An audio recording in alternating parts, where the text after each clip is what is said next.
Hello, so today we're going to break down the SZA type beat that I made. Really super simple, but I wanted to just go through how I made it and how I structured it, and yeah, that's it. Let's get right into it. So I started off with this guitar. I actually played it in using the keyboard, using Ample Guitar Lite, and then I just froze it and converted it to an audio.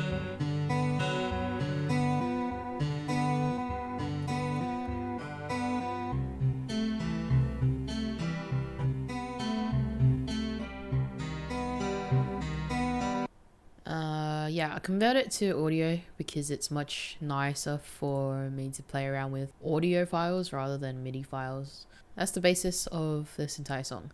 The intro is very light, not much else going on besides this contact piano, which has some EQ and grain delay on it.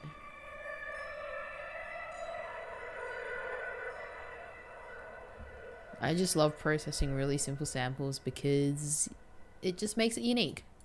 You know what I mean? Together.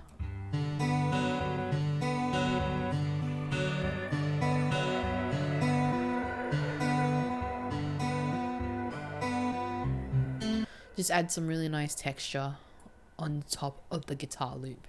I made a bit of a riser here. I'm pretty sure using piano that comes later, the E piano, but I just reversed it and now it sounds like this. With the Magic Dice plugin, which I'm actually loving so much because it's so simple to use and the sounds that come out of it are pretty dope. But yeah, into verse 1. Verse 1 is actually pretty simple. We just have the same things that were in the intro. A bass just comes in to help thicken it out, as well as the drums. So we got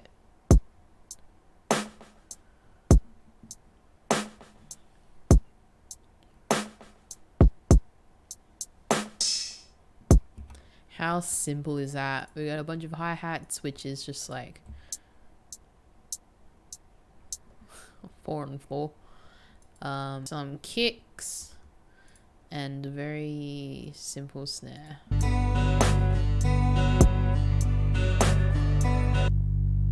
a very simple sustained note bass.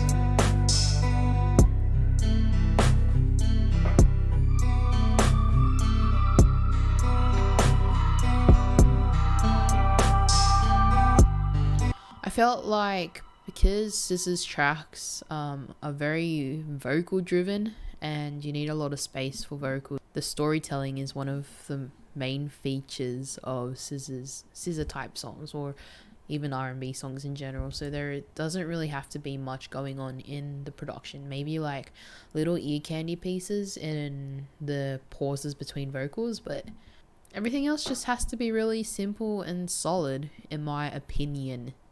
Just to add some bit of variation at the end of the phrase, I've took the guitar sample and reversed it, so now it's like a transition type, which layered together with the actual transition is beautiful.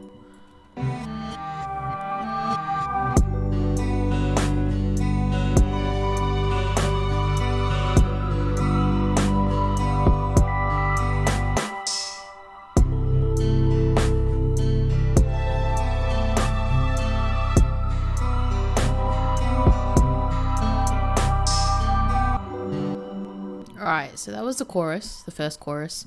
I introduced a pad and I also introduced in some strings.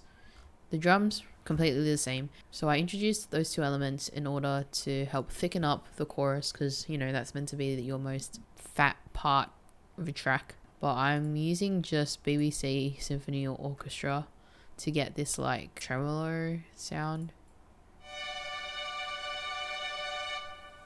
It's very subtle, but it cuts through, and it's just it's 2 notes, and we got a pad, which is actually a E piano with a lot of reverb and delay. It's just following the progression in octaves. And I just had a cutout section which is emphasized by the drums, just for some variation actually. And then transitions back into the verse, second verse. I didn't want it to be exactly the same as the first verse, so I layered only the guitar and the E piano.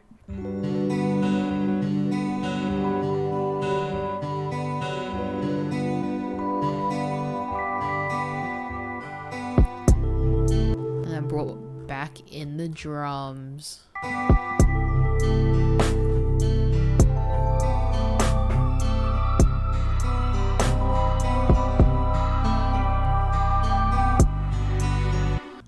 This is where I added a bit more of an orchestra because I wanted the chorus to be a lot more emotional and have a bit more feeling. This is like maybe the highlight part of the song.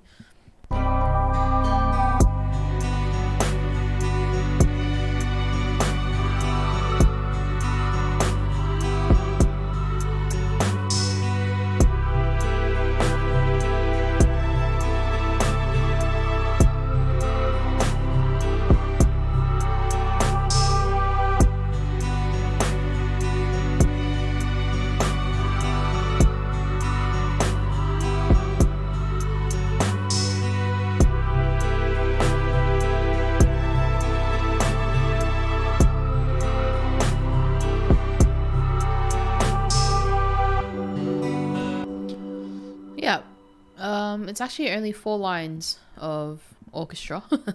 And I actually changed the chord progression a little bit in this chorus, which is why I had to swap out the guitar. This is the second guitar. There's only very slight changes in the progression to help the orchestra a bit better, because I think the focus is no longer on that main guitar. It shifts over to the orchestra. Orchestra is just strings, that tremolo that tremolo violin is still in there. We added a cello and some trumpets, which I think they really blend well together. The plugin itself already pans the instruments depending on their positioning on stage. You just had to volume mix and match.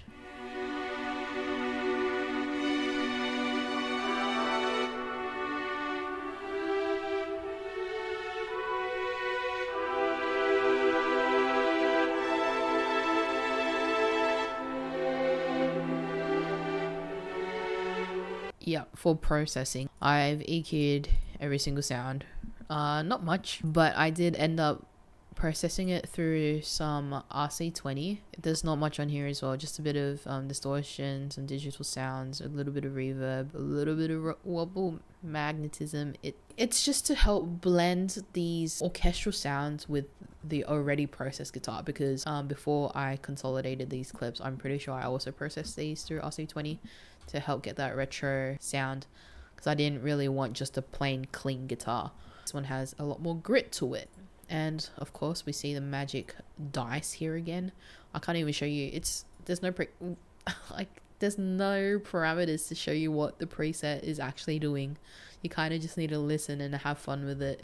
It's random. Drums pretty much remain the same. I took the keys out because if I kept them in, it would have been a bit muddy. But I did bring them back in towards the end and the outro. The original guitar coming back, no drums, so it's a very big release from all the movement and build up that this chorus was experiencing. Like, this is so heavy, and then suddenly it cuts out to something really thin.